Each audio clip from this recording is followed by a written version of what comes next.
నమస్తే, నేను Maruthi Ram. One voice న్యూస్కు స్వాగతం. కలెక్టర్గా పనిచేస్తూ పేదల సమస్యలపై అవగాహన ఉన్న వ్యక్తిగా పేదలకు సేవ చేయాలన్న ఉద్దేశంతోనే రాజకీయాల్లోకి రావడం జరిగిందని, తన సొంత నిధులు 100 కోట్ల రూపాయలతో విద్యానిధి ఏర్పాటు చేసి పేద విద్యార్థులు ఉన్నత స్థాయి చదువులు చదువుకునే విధంగా ఉద్యోగ అవకాశాలు కల్పిస్తూ వారికి అండదండగా ఉంటానని మెదక్ పార్లమెంటు బీఆర్ఎస్ పార్టీ అభ్యర్థి వెంకట్రామిరెడ్డి అన్నారు. పార్లమెంటు ఎన్నికల ప్రచారంలో భాగంగా మెదక్ జిల్లా నార్సింగ్ మండల కేంద్రంలో బీఆర్ఎస్ మండలాధ్యక్షులు బాబు ఆధ్వర్యంలో భారీ ర్యాలీ స్థానిక బస్టాండ్ నుండి గ్రామంలోని అంగడి బజార్ చౌరస్తా వరకు నిర్వహించి కార్నర్ సమావేశం ఏర్పాటు చేశారు. ఈ కార్యక్రమానికి ముఖ్య అతిథిగా దుబ్బాక నియోజకవర్గం ఎమ్మెల్యే కొత్త ప్రభాకర్ రెడ్డి హాజరయ్యారు.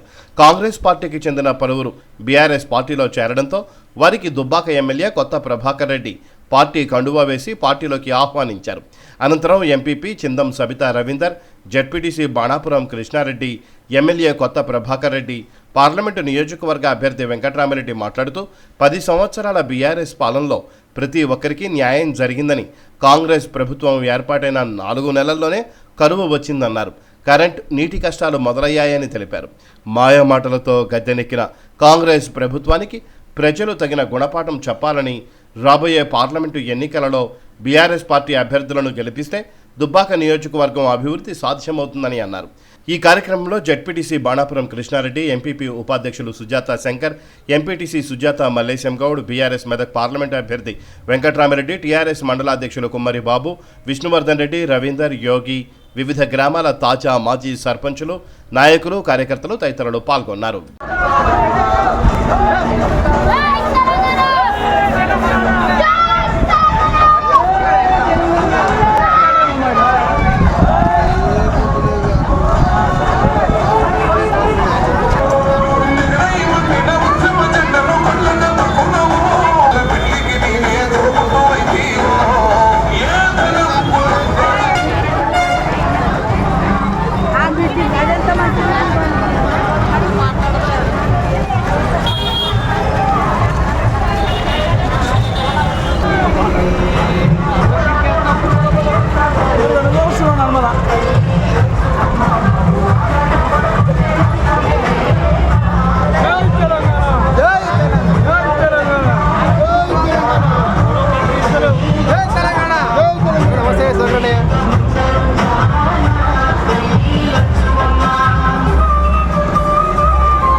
ఇప్పుడు ప్రెస్ మిత్రులు ఒక్కసారి సిద్ధరాములు గారిని ఫోటో తీసుకోవాల్సిందిగా కోరుతా ఉన్నాం. జై తెలంగాణ! కొత్త ప్రభాకర్ రెడ్డి గారి నాయకత్వం, వెంకట్రామిరెడ్డి గారి నాయకత్వం, హరీష్ రావు గారి నాయకత్వం, కారు గుర్తు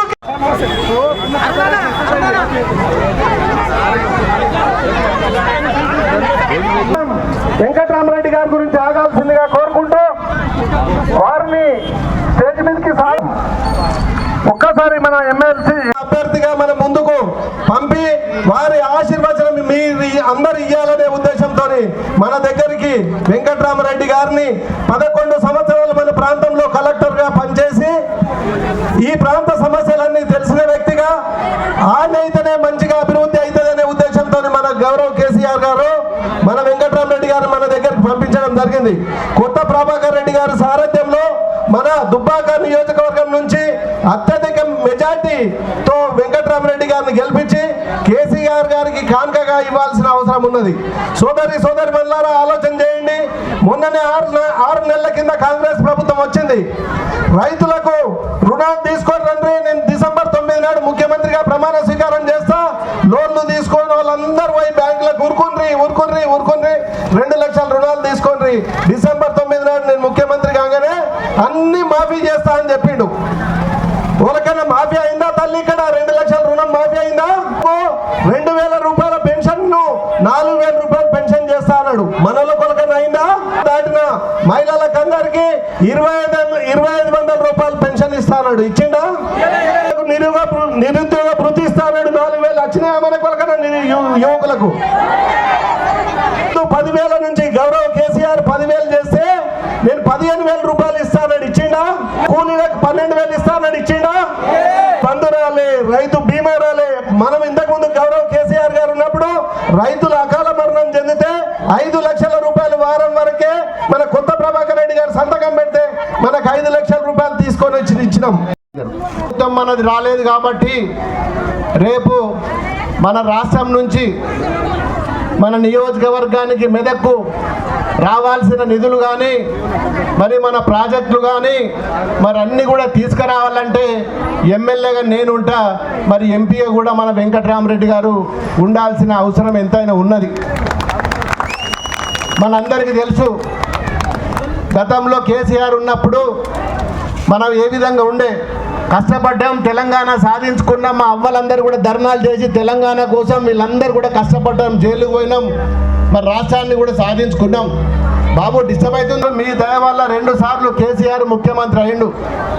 ఈ రోజు నార్సింగ్ కోసం నిజంగా నార్సింగ్ ప్రాంతంలో అందరం కూడా రైతుల కష్టాలు తెలిసిన మన కేసీఆర్ మరి 3 సంవత్సరాల లోపల మల్లన్న సాగర్ కట్టి మన చేగుంట మండలానికి కానీ దౌలతాబాద్ కానీ రాయపోలు కానీ దుబ్బాక కానీ మరి నీళ్ళు ఇవ్వాలి, సాగునీరు ఇవ్వాలి మన రైతులకు అని చెప్పి మరి 3 సంవత్సరాలలో మన ప్రాజెక్టులు కట్టుకున్న మల్లన్న సాగరు, కొండపోచమ్మ, రంగనాయక సాగర్ మన ప్రాంతంలో కట్టుకోవడం మన రైతుల అదృష్టం.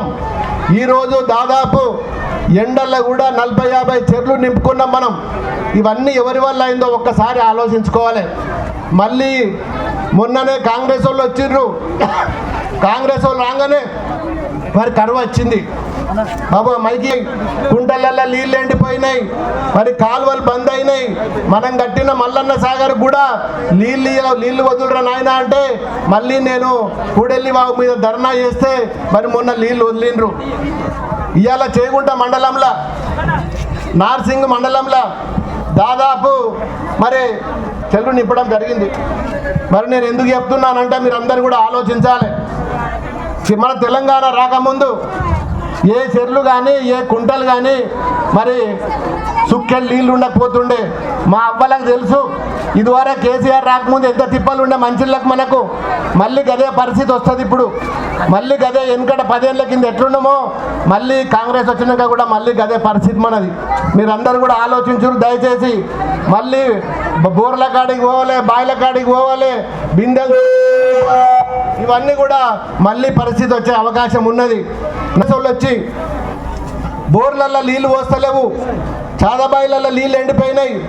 పాపం గొర్రె మేకలకు మొన్నటిదానిగా 8 ఏళ్ళ నుంచి 9 ఏళ్ళ నుంచి గొర్రెల మేకలకు నీళ్లకు గోస లేకుండే, పశువులకు గోస లేకుండే, ఎడ్లకు కానీ ఆవులకు కానీ బర్రెలకు కానీ మరి మూగజీవులందరికీ కూడా మరి అలా చెర్ల పొండి కుంటల పొండి పాపం అలవాటు ప్రకారం ఉరుకుతున్నాయి.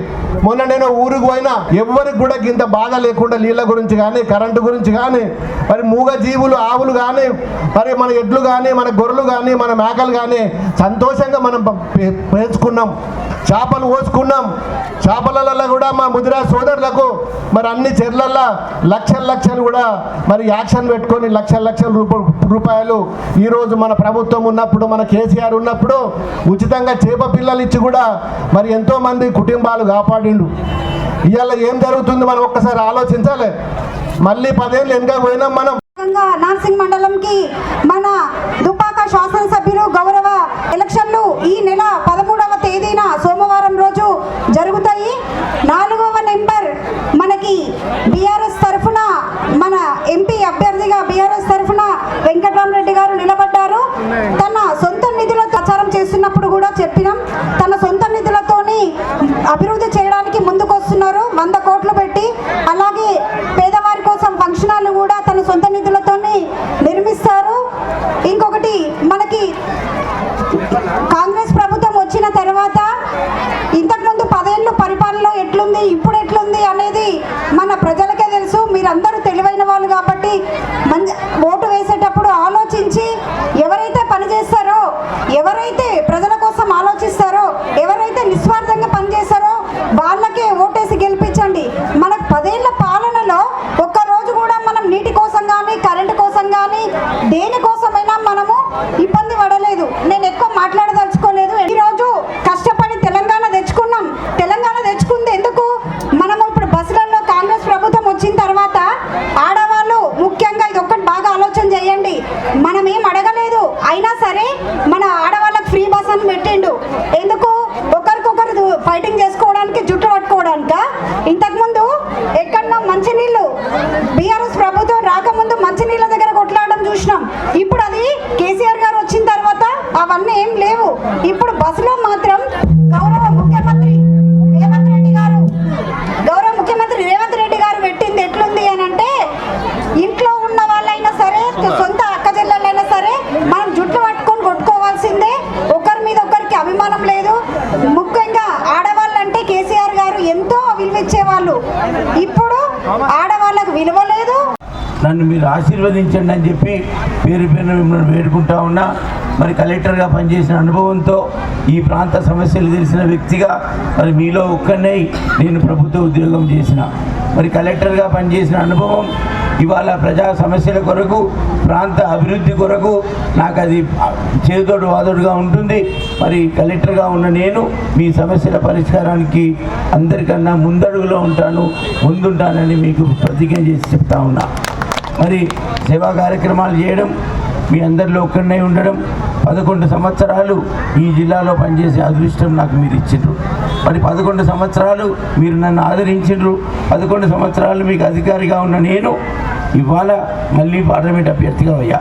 ఇంకొక విషయం చెప్తా, ఏ సమస్య గ్రామంలో ఏదున్నా కూడా కలెక్టర్ దగ్గరికి పోదామంటాం. సర్పంచ్ గారికైనా ఎంపీటీసీ గారికైనా నేను మీ ఒక్కరిలా ఉన్నప్పుడు మరి నేను మీకు కలెక్టర్గా ఉన్న అనుభవంతో సమస్యలు త్వరితగతిన అందరికన్నా ఫాస్ట్గా సమస్యలు పరిష్కరిస్తానని మీ అందరికీ హామీ ఇస్తా ఉన్నా. ఇంకొక విషయం, మరి వ్యక్తికి నేను విద్యావంతుని కలెక్టర్గా పనిచేసిన అనుభవంతో మరి నేను సమస్యలు ఎన్నో చూసా. ప్రజల సమస్యలు నాకు చాలా ఉన్నాయి. నేను 2 నిమిషాల భగవంతుడు నాకు ఆ విద్యను ఇచ్చిండు. భగవంతుడు నాకు ఇచ్చిన విద్య మరి కొన్ని వందల కుటుంబాలకు, నాకు ఓటేసిన మీకు నేను చేరవేయాలనేది నా కోరిక. మరి భగవంతుడు నాకు ఇచ్చిన విద్యను ఏ విధంగా నేను మన పేద విద్యార్థులకు ఇవ్వాలి. నేను ఆఫీసర్గా ఉన్నప్పుడు ప్రజాప్రతినిధులు, సర్పంచులు అందరూ కూడా నా దగ్గరికి పేద విద్యార్థులు తల్లిదండ్రులు వచ్చేది. మొదటి సంవత్సరం ఫీజు కట్టాం, 2వ సంవత్సరం ఫీజు కట్టడానికి ఇబ్బంది అవుతుందంటే ఆఫీసర్గా ఉన్నప్పుడు కొంత సాయం చేశాం ప్రభుత్వ పరంగా. మరి ఆ విషయం తెలిసిన నేను ఇవాళ కుటుంబ ఆస్తి నుంచి 100 కోట్ల రూపాయలతో ఒక ట్రస్ట్ కార్యక్రమాలు ఏర్పాటు చేసి దానికి వెంకటరామరెడ్డి ట్రస్ట్ అని పేరు పెట్టి మరి ఆ ట్రస్టుతో నిరుపేద కుటుంబాలకు, విద్యావంతులైన కొడుకు బిడ్డకు చదువు ఇవ్వలేని తల్లిదండ్రులకు చేదోడు వాదోడుగా ఉంటూ మరి ఖర్చు పెడదామనే ఆలోచనతో ముందుకు వచ్చా. నేను ఏదైతే కలెక్టర్ అయ్యానో పోటీ పరీక్షలు రాసి మరి పోటీ పరీక్షలు రాసే విధంగా దుబ్బాకలోనే కోచింగ్ సెంటర్ పెట్టి హైదరాబాద్లో కోచింగ్ తీసుకోవాలంటే ఖర్చుతో కూడిన పని. హైదరాబాద్లో కోచింగ్ తీసుకోవాలంటే ఒక్క పోటీ పరీక్షకు ₹1,00,000 ₹70,000 ఖర్చు అవుతుంది. మరి అలాంటి వారికి వందల సంఖ్యలో దుబ్బాకలోనే కోచింగ్ సెంటర్ పెట్టి మనం మన ప్రాంత వాళ్ళకు ప్రభుత్వ ఉద్యోగాలు, ఎందుకంటే నేను ఒక ప్రభుత్వ ఉద్యోగిగా పనిచేశాను. నా అనుభవంతో ఎక్కువ మందికి కోచింగ్ నేను ఇప్పించి ఉద్యోగాలు ఇప్పించేటట్టుగా ప్రయత్నం చేస్తా. మూడవది, మరి శిక్షణ కార్యక్రమాలు చేసి మన యువతకి మంచి ప్రైవేట్ ఉద్యోగాలు వచ్చే విధంగా హైదరాబాద్లో నిరంతరం శ్రమిస్తానని మీ అందరికీ చెప్తా ఉన్నాను. నాలుగవ అంశం, మన పేదింటి ఆడబిడ్డలు ఇవాళ తల్లిదండ్రులు ఫంక్షన్ హాల్లో పెళ్లి చేయలేకుండా ఇంటి ముందట పందిరి వేసి పెళ్లి చేస్తూ ఉన్నారు. మన గ్రామంలో చూసినట్టయితే సంవత్సరానికి కనీసంగా 10-15 పెళ్లిళ్ళు మన ఫంక్షన్ హాల్ ముందటనే ఇంటి ముందట పెళ్లిళ్ళు అవుతాయి. ₹1,00,000 ఫంక్షన్ హాల్కి ఇవ్వలేని పరిస్థితులు ఉన్న కుటుంబాలు వందల కొద్ది ఉన్నాయి మన నియోజకవర్గంలో. మరి వాళ్ళకి ఆసరగా మన నియోజకవర్గంలోనే ఒక ఫంక్షన్ హాల్ కట్టి ₹1 కంటే ₹1 ఎవరైతే మన కార్యకర్తలు చెప్తారో, ఎవరైతే ప్రజాప్రతినిధులు చెప్తారో వాళ్ళ కొరకు ₹1 ఫంక్షన్ హాల్ ఇచ్చే విధంగా చెబుతారు.